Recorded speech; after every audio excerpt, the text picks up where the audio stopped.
नमस्कार। आज हमारे पास जो सामग्री है वो जुड़ी है मंत्रों की दुनिया से। हाँ। मतलब मंत्र, बाधा निवारण और आत्मशक्ति। जी तो आज हम इसमें गहराई से उतरेंगे, जी। समझेंगे कि आखिर ये मंत्र हैं क्या, जी ये असर कैसे करते हैं जी और क्या ये सचमुच में चुनौतियां जो होती हैं उनसे लड़ने और अपनी अंदरूनी ताकत जगाने में काम आ सकते हैं। बिल्कुल। इस जानकारी के हिसाब से देखें तो मंत्र पवित्र ध्वनियां हैं या शब्द हैं हाँ जिनका इतिहास काफी पुराना है, हाँ, बहुत पुराना। खासकर हिंदू और बौद्ध परंपराओं में। जी और इन्हें आध्यात्मिक तरक्की और मुश्किलों से पार पाने का एक जरिया माना गया है। तो चलिए इसी पर बात करते हैं। बिल्कुल। देखिए, मंत्र शब्द को ही अगर हम देखें तो ये संस्कृत के मनस यानी मन, हाँ, और त्र जिसका मतलब है मुक्ति या सुरक्षा। अच्छा, मन की मुक्ति या सुरक्षा। हाँ, तो एक तरह से मंत्र वो साधन हुआ जो मन को आजाद करता है या बचाता है। स्वामी शिवानंद ने बहुत खूबसूरती से कहा, मंत्र ध्वनि रूपी शरीर में समाहित दिव्यता है। ये पवित्र ध्वनियां हैं। माना जाता है कि इनमें खास तरह की कंपन ऊर्जा होती है, वाइब्रेशनल एनर्जी, जो अभ्यास करने वाले को चेतना के ऊंचे स्तरों से जोड़ सकती है। ये सुनने में तो काफी गहरा लगता है। हाँ, लेकिन ये काम कैसे करता है? मतलब क्या ये सिर्फ मानने की बात है, विश्वास पर आधारित है, या इसके पीछे कोई और प्रक्रिया है? देखिए, स्रोत तो यही बताता है कि ये मुख्य रूप से अपनी कंपन ऊर्जा के जरिए काम करते हैं। कंपन ऊर्जा। हाँ, वाइब्रेशनल एनर्जी। हर मंत्र की जो ऊर्जा है वो किसी खास गुण या इरादे से जुड़ी होती है, ऐसा माना जाता है। अच्छा। तो जब कोई ध्यान लगाकर सही तरीके से इनका जाप करता है तो ये सोच बदलने में, पुरानी जो नकारात्मक धारणाएं होती हैं उनको तोड़ने में और जिंदगी में सकारात्मकता लाने में मदद कर सकते हैं। तो ये सिर्फ आस्था का विषय नहीं है, मतलब कुछ वैज्ञानिक पहलू भी हो सकते हैं। हाँ बिल्कुल, कुछ वैज्ञानिक शोध भी इसके असर की तरफ इशारा करते हैं। जैसे स्रोत में एक स्टडी का जिक्र है, उसमें पाया गया कि कुछ मंत्रों के जाप से शरीर गहरी शांति की अवस्था में चला जाता है। रिलैक्सेशन। हाँ, डीप रिलैक्सेशन। और जो हमारा पैरासिम्पैथेटिक नर्वस सिस्टम है वो ज्यादा सक्रिय हो जाता है। इससे तनाव कम होता है। अच्छा।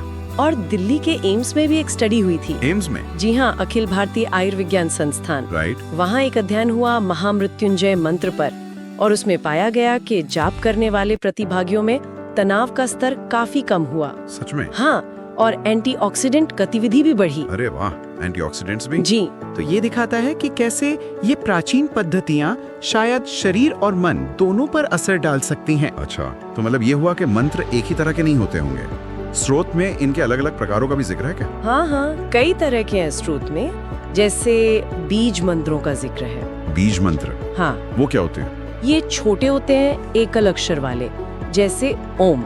ओम तो बहुत कॉमन है। हाँ, इसे सृष्टि की मूल ध्वनि और चेतना का प्रतीक माना जाता है। या जैसे श्रीम है, जो देवी लक्ष्मी से जुड़ा है। गम भगवान गणेश के लिए। अच्छा, छोटे और शक्तिशाली। बिल्कुल।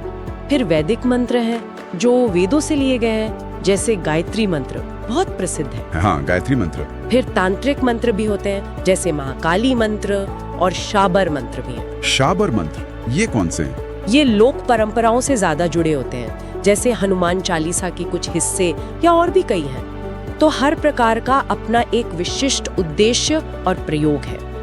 और एक दिलचस्प बात ये भी है कि स्रोत में भगवान शिव को मंत्रेश्वर भी कहा गया है। मंत्रेश्वर यानी मंत्रों के स्वामी। हाँ बिल्कुल। उनका जो मंत्र है ओम नमः शिवाय, वो आंतरिक शांति और मुक्ति के लिए जाना जाता है जी। जबकि महामृत्युंजय मंत्र, जिसका जिक्र एम्स की स्टडी में भी था, उसे सुरक्षा, सेहत और बाधाओं को दूर करने वाला माना जाता है। तो इसका मतलब ये हुआ कि मंत्र सिर्फ आध्यात्मिक शांति के लिए ही नहीं है, मतलब रोजमर्रा की जो मानसिक और भावनात्मक चुनौतियां होती हैं, हाँ, जैसे डर लगना या आत्मविश्वास की कमी, क्या इनसे निपटने में भी मदद कर सकते हैं? निश्चित तौर पे।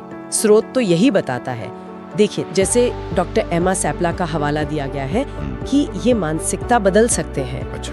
और डॉक्टर क्रिस्टिन नेफ के काम का भी जिक्र है कि ये आंतरिक शक्ति और मुश्किलों से जूझने की क्षमता, जिसे रेजिलियंस कहते हैं, हाँ, रेजिलियंस, वो बढ़ा सकते हैं। ये सकारात्मक सोच को बढ़ावा दे सकते हैं, आत्मविश्वास मजबूत कर सकते हैं। स्रोत में कुछ और संभावित लाभ भी बताए गए हैं, जैसे सौभाग्य लाना या फिर नकारात्मक ऊर्जाओं से बचाव। अच्छा, नेगेटिव एनर्जी प्रोटेक्शन। हाँ, कुछ इस तरह का। हालांकि जाहिर है इन बातों पर विश्वास अलग अलग हो सकता है। हाँ, वो तो है। तो अगर कोई इन्हें आजमाना चाहे, अपनी जिंदगी में शामिल करना चाहे, तो कैसे करें, कोई खास तरीका है? हाँ, श्रोत कुछ प्रैक्टिकल सलाह देता है, जैसे अभ्यास के लिए एक शांत साफ जगह बनाना, ये जरूरी है। माहौल बना। हाँ, माहौल बनाना। फिर एक ऐसा मंत्र चुनना जो आपके लक्ष्य या इरादे से मेल खाता हो, मतलब आप क्या चाहते हैं उस अभ्यास से। सही मंत्र चुनना जरूरी है। बहुत जरूरी। और फिर नियमितता, कंसिस्टेंसी, रोज थोड़ा समय निकालना, ये बहुत अहम है। रोज करना पड़ेगा। हाँ, और इसे करने के तरीके भी हैं, जैसे सिर्फ जपना या ध्यान के साथ जपना, या फिर मन में उस मंत्र के देवता या उसकी ऊर्जा की कल्पना करना, विजुअलाइजेशन। अच्छा, विजुअलाइजेशन भी। जी, साथ ही श्रोत में ये भी जिक्र है कि सात्विक भोजन और ब्रह्मचर्य जैसी चीजें भी इसका असर बढ़ा सकती हैं, ऐसा माना जाता है। लाइफस्टाइल का भी असर है। हाँ, एक होलिस्टिक अप्रोच कह सकते हैं। तो कुल मिला के जो जानकारी हमने आज देखी, उससे तो यही लगता है कि मंत्र जो हजारों साल पुरानी परंपराओं से आए हैं जी, और जिन पे अब कुछ वैज्ञानिक नजरिए से भी काम हो रहा है, वो शायद हमारी भीतरी शक्ति को जगाने, ध्यान बढ़ाने और जीवन की जो रुकावटें हैं, बाधाएं हैं, उनको पार करने में मददगार साबित हो सकते हैं। बिल्कुल। और शायद एक आखिरी सवाल जो श्रोता खुद से पूछ सकते हैं मनन करने के लिए, बताइए कि क्या मंत्रों के जो खास फायदे बताए जाते हैं उनसे भी ज्यादा महत्वपूर्ण क्या वो रोज अभ्यास करने का इरादा और वो अनुशासन है, इंटेंशन और डिसिप्लिन? हाँ, क्या यही चीज, मतलब ये नियमित संकल्प असल में व्यक्तिगत बदलाव और शक्ति का स्रोत है, चाहे ध्वनि कोई भी क्यों ना हो? ये वाकई सोचने वाली बात है। इरादे की शक्ति। जी बिल्कुल, ये विचार करने योग्य प्रश्न है।